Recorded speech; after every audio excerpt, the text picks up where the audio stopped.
Jerusalem, যে স্থানটি তিনটি ধর্ম, ইসলাম ধর্ম, খ্রিস্ট ধর্ম এবং ইহুদি ধর্মের অনুসারীদের জন্য পবিত্র স্থান। জেরুজালেমকে পৃথিবীর এবং স্বর্গের ইতিহাস বলা হয়। জেরুজালেমের ইতিহাস জানাতে এবং জানতে আমাদের আয়োজন জেরুজালেম আদ্যোপান্ত।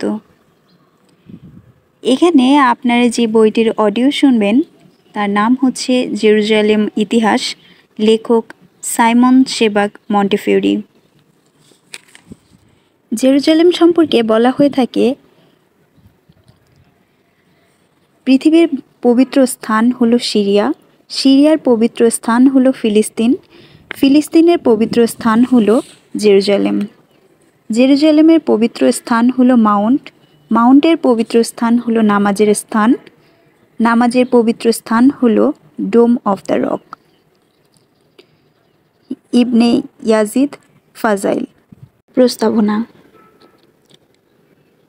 4 মাস জেরুজালেম অবরোধ করে রাখার পর রোমান সম্রাট ভেসপ্যাসিয়ানাসের ছেলে টাইটাস ইহুদি মাস এব এর 8ম দিনে 70 খ্রিস্টাব্দের জুলাই মাসের শেষ দিকে তার সেনাবাহিনীকে প্রস্তুতি গ্রহণের নির্দেশ দিয়ে জানালেন, পরদিন খুব ভোরে টেম্পলে অভিযান চালানো হবে। পরের দিনটি ছিল 500 বছর আগে ব্যাবিলিয়নরা যেভাবে জেরুজালেমকে ধ্বংসস্তূপে পরিণত করেছিল ঠিক তেমন।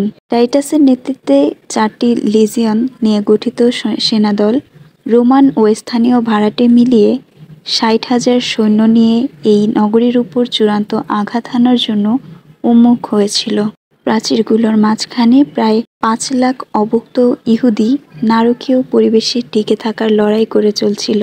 এদের কেউ ছিল চরমপন্থী ধর্মীয় গোষ্ঠীর সদস্য, কেউ বেপরিয়া দস্যু, তবে বেশিরভাগ নিরপরাধ সাধারণ মানুষ। জাকাল মৃত্যুর ফাঁদ থেকে পালানো আর কোনো পথ ছিল না তাদের সামনে। জুবায়ের বাইরেও অনেক ইহুদি বাস করত। ভূমধ্যসাগরীয় অঞ্চল থেকে নিকট প্রাচ্য পর্যন্ত বিস্তীর্ণ এলাকায় ছড়িয়ে ছিটিয়ে এরা বাস করছিল। টিকে থাকার এই চূড়ান্ত সংগ্রামে কেবল এই শহর এবং এর আদিবাসীদেরই ভাগ্য নির্ধারিত হয়নি, ইহুদিবাদ এবং খ্রিস্ট ধর্মের অনুসারী ক্ষুদ্র ইহুদি সম্প্রদায়ের ভবিষ্যতও নির্ধারিত হয়ে গিয়েছিল। এমনকি আরও সামনে তাকালে দেখা যাবে 600 বছর পর ইসলামের রূপায়ণকেও তা প্রভাবিত করেছে। রোমানেরা টেম্পলের দেয়ালে ওঠার জন্য ঢালু পথ তৈরি করেছিল, কিন্তু তাদের হামলা ব্যর্থ হলো। সেখানে সকালের দিকে টাইটাস তার সেনাপতিদের বললেন, এই ভিনদেশী উপাসনালয় রক্ষা করতে গিয়ে তাদের অনেক সৈন্যকে জীবন দিতে হয়েছে। তিনি টেম্পলের ফটকগুলোতে আগুন লাগানোর নির্দেশ দেন। ফটকের রৌপ্য গলে যায়, কাঠের তৈরি প্রবেশ পথ ও জানালাগুলোতে আগুন ছড়িয়ে পড়ে। এরপর টেম্পলের প্রবেশ পথে কাঠের তৈরি সাজ সরঞ্জামগুলো পুড়তে শুরু করে। আগুন নেভানোর নির্দেশ দেন টাইটাস। তিনি ঘোষণা করেন, রোমানরা মানুষের বদলে প্রাণহীন বস্তুগুলোর উপর প্রতিশোধ নেবে না। এরপর তিনি ক্ষান্ত দিয়ে মনোমুগ্ধকর টেম্পল কমপ্লেক্স দেখা যায় এমন দূরে আধা বিধ্বস্ত অ্যান্টোনিয়া টাওয়ারের তার সদর দপ্তরে রাত কাটাতে চলে যান। দেয়ালের চারপাশে বিভীষিকাময় দৃশ্য, যেন পৃথিবীর বুকে সাক্ষাৎ নরক। খোলা আকাশের নিচে হাজার হাজার পচা লাশ, অসহ্য দুর্গন্ধে টেকা দেয়। সব দেহের ওপর ঝাঁপিয়ে পড়ছে কুকুর শেয়ালের দল। সব বন্দী ও পক্ষত্যাগকারীকে ক্রুশবিদ্ধ করে হত্যার নির্দেশ দিয়েছিলেন টাইটাস। প্রতিদিন 500 করে ইহুদিকে ক্রুশবিদ্ধ করা হয়। মাউন্ট অব অলিভস সহ নগরীর আশেপাশে যতগুলো পাহাড় ছিল সবগুলোতেই হাজার হাজার ক্রুশ খাড়া হয়ে গেছে। নতুন কোনো ক্রুশ বসানোর জায়গা নেই। ক্রুশ বানানোর জন্য গাছেরও অভাব দেখা দেয়। টাইটাসের সৈন্যরা মজা করার জন্য শিকারকে ঢালু কোনো জায়গায় ডানা ছড়ানো ঈগলের মতো করে হাত পা ছাড়িয়ে পেরেক দিয়ে গেঁথে রাখত। জেরুজালেম থেকে পালানোর জন্য মানুষ এতটাই মরিয়া হয়ে ওঠে যে সম্পদ লুকানোর জায়গা না পেয়ে মুদ্রাগুলো গিলে খায়। তারা ভেবেছিল রোমানদের হাত থেকে বাঁচতে পারলে এগুলো ফের উদ্ধার করে নেবে। তাদের দেখে মনে হতে লাগলো দুর্ভিক্ষের কারণে পেট ফুলে গেছে এবং পেট ফোলা রোগের আক্রান্ত। কিন্তু এরপর তারা যদি কিছু খেত, তাদের পেট ফেটে খণ্ড বিখণ্ড হয়ে যেত। এভাবে পেট ফেটে গেলে সৈন্যরা দেখতে পায় এই দুর্গন্ধময় অন্ত্রগুলো যেন ধন ভাণ্ডার। এবার তারা জীবন্ত অবস্থাতেই বন্দীদের পেট চিরে দেখতে লাগলো সেখানে কিছু লুকানো আছে কিনা। টাইটাস আতঙ্কিত হয়ে পড়লেন। এই নৃশংস কাজ বন্ধ করতে বললেন, কিন্তু তাতে কোনো ফল হলো না।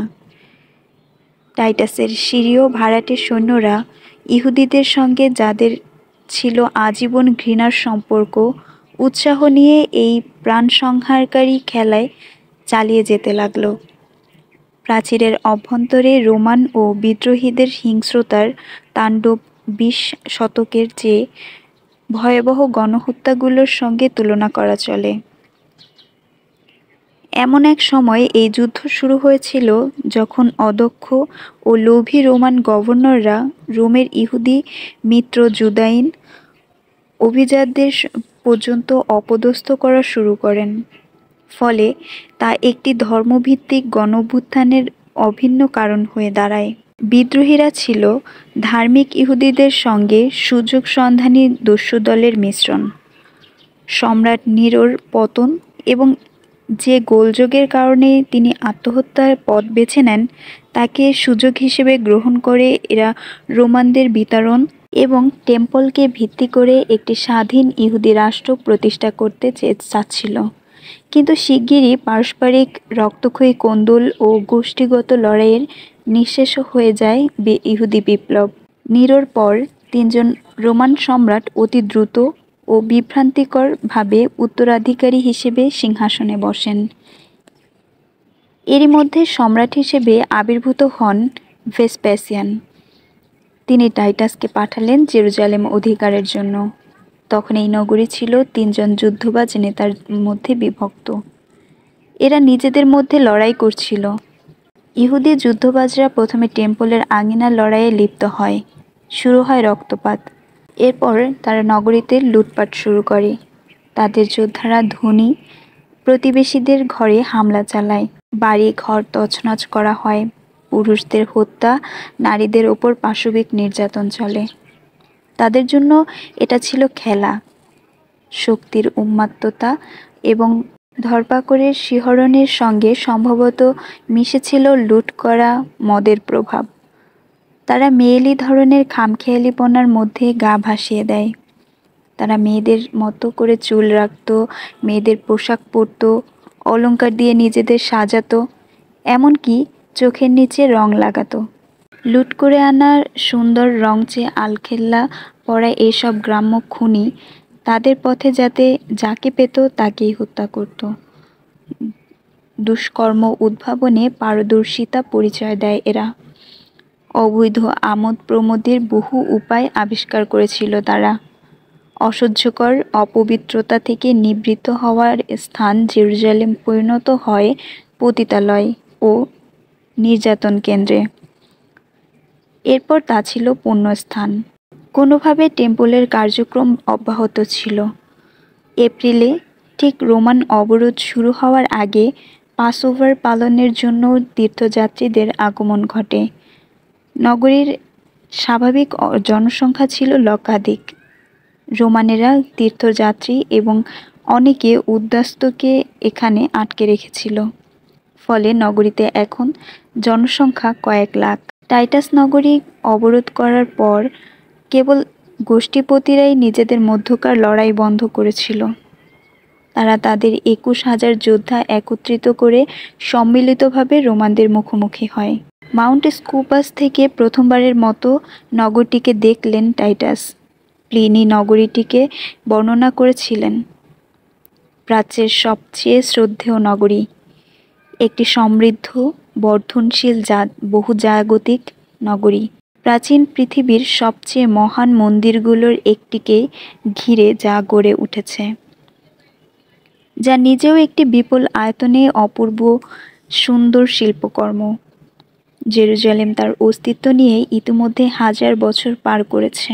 দুই পাহাড়ের মাঝে বহু সংখ্যক প্রাচীর ও সুউচ্চ টাওয়ারে ঘেরা এই নগরী প্রথম শতকের আগে আর কখনোই এত জনবহুল বা ভীতিকর ছিল না।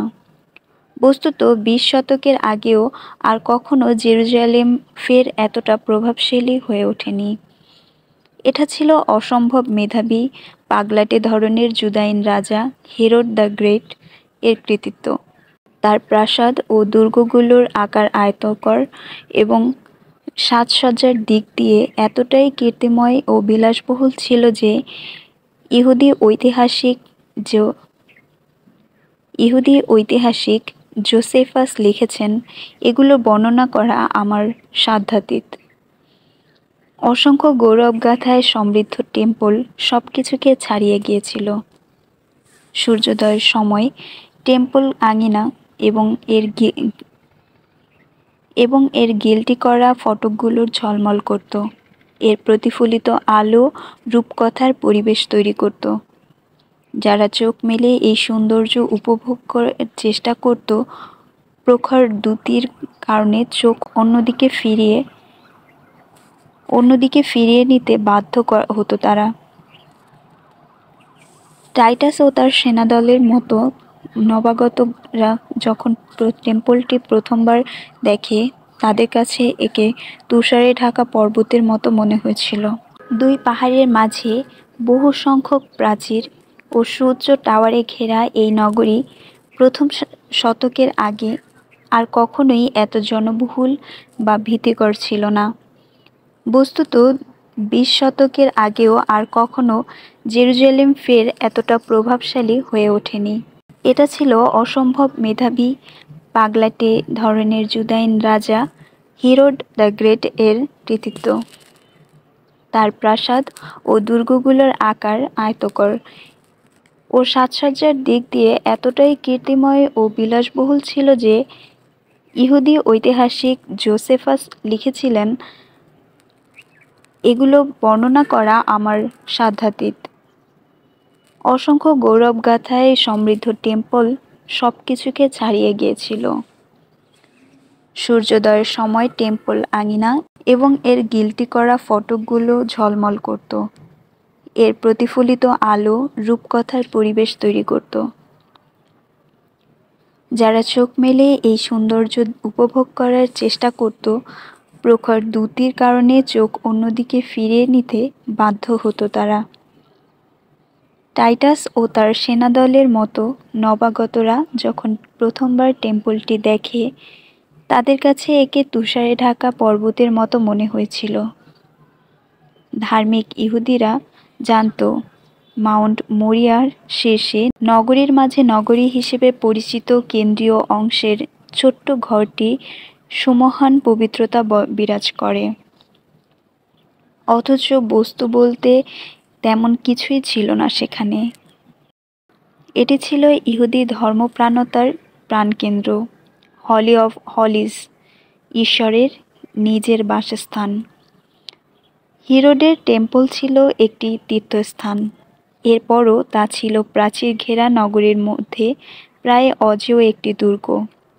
৪ সম্রাটের বছরে রোমান দুর্বলতার সুযোগে এবং জেরুজালেমের দুরারোহ উচ্চতা ও দুর্ভেদ্যতা এবং টেম্পলের গোলকধাঁধাপূর্ণ অবস্থানের কারণে অতিমাত্রায় আত্মবিশ্বাসী হয়ে টাইটাসকে মোকাবেলার অগ্রসর হয় ইহুদিরা। বলতে গেলে বিগত প্রায় ৫ বছর ধরে রোমকে অবজ্ঞা করে চলছিল তারা।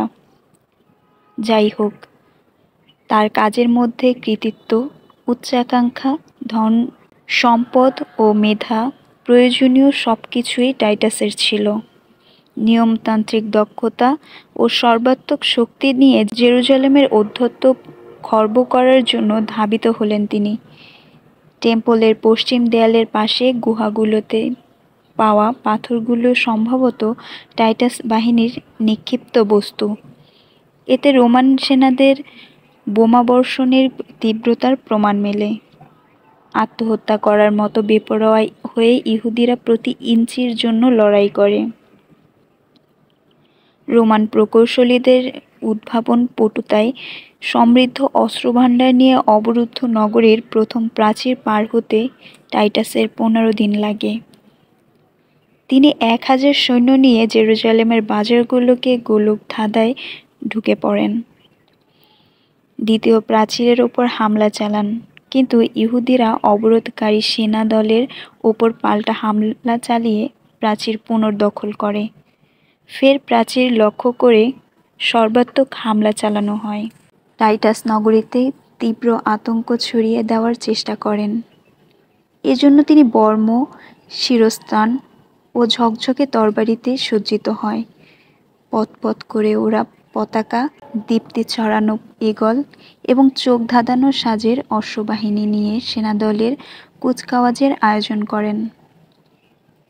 জেরুজালেমের হাজার হাজার মানুষ প্রতিরক্ষা প্রাচীরের উপর থেকে হতবিহ্বল হয়ে এই প্রদর্শনী দেখে। তারা বর্মগুলোর সৌন্দর্য এবং সেনাদলের চমৎকার শৃঙ্খলার প্রশংসা করে।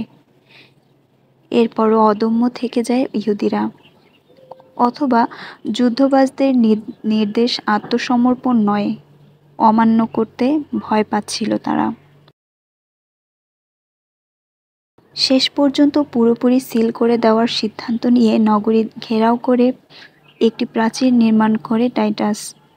জুনের শেষের দিকে রোমানরা দুর্ভেদ্য অ্যান্টোনিয়া দুর্গে হামলা চালায়। এখান থেকে টেম্পল নিয়ন্ত্রণ করা হচ্ছিল। একটি টাওয়ার ছাড়া দুর্গটি গুঁড়িয়ে দেওয়া হয়। এই টাওয়ারে টাইটাস তার নিয়ন্ত্রণ কেন্দ্র স্থাপন করেন। গ্রীষ্মের মাঝামাঝি নগরীর চারপাশে পর্বতগুলোর নবপল্লবিত বনে যখন ক্রুশবিদ্ধ শবদেহগুলো ঘিরে মাছি ভনভন করছিল, তখন অনমনীয় গোঁড়ামি, বাতিগ্রস্ত ধর্ষকামিতা এবং তীব্র ক্ষুধা নিয়ে আসন্ন বিপর্যয়ের আশঙ্কায় নগরীতে এক নিদারুণ যন্ত্রণাময় পরিবেশ তৈরি হয়। সশস্ত্র দুর্বৃত্ত দল খাবারের খোঁজে হন্যে হয়ে ছোটাছুটি শুরু করে। শিশুরা তাদের পিতার হাত থেকে খাদ্যকণা ছিনিয়ে নেয়। মায়েরা তার সন্তানের খাবারও চুরি করে খেতে শুরু করে। দরজা বন্ধ থাকলে মনে করা হতো সেখানে খাবার লুকানো আছে। লুটেরার দল দরজা ভেঙে ভেতরে ঢুকে ঘরের লোকজনকে ধরে তাদের মলদ্বারে দিয়ে দণ্ড ঢুকিয়ে লুকানো খাবারের কথা জানাতে বাধ্য করত। কিছু না পেলে আরও হিংস্র ও বর্বর হয়ে উঠত, যেন তারা প্রতারিত হয়েছে। এমনকি যুদ্ধবাজরা খাবার পেলেও হত্যা ও নির্যাতন চালিয়ে যেত, অভ্যাসবশত নিজেদের পাগলামি বজায় রাখার জন্য। জেরুজালেমে দুষ্টু শিকার শুরু হয়। মজুতদার ও খুচরা বিক্রেতা সহ সব মানুষ পরস্পরকে দোষ দিতে থাকে। পরিস্থিতির প্রত্যক্ষদর্শী জোসেফাস লিখেন, অন্য কোনো শহর কোনো কালেই কখনো এরকম দুর্দশা মেনে নিত না। পৃথিবীর সূচনা লগ্ন থেকে আর কোনো জাতি এখানকার মতো দুষ্ট বুদ্ধিতে সিদ্ধ হস্ত উত্তরাধিকার দিতে পারেনি। তরুণরা রাস্তায় রাস্তায় উদ্দেশ্যহীনভাবে ছায়ার মতো ঘুরোঘুরি করতে থাকে। দুর্ভিক্ষের করাল গ্রাসে সবাই আক্রান্ত, মরে পড়ে থাকছে। সবখানে দুর্দশা ঘিরে ধরছে। আত্মীয় স্বজনকে সমাহিত করতে গিয়ে মানুষ মারা যাচ্ছিল। আবার বাছবিচার ছাড়াই পুরোপুরি মারা যাওয়ার আগেই অনেককে সমাহিত করা হচ্ছিল।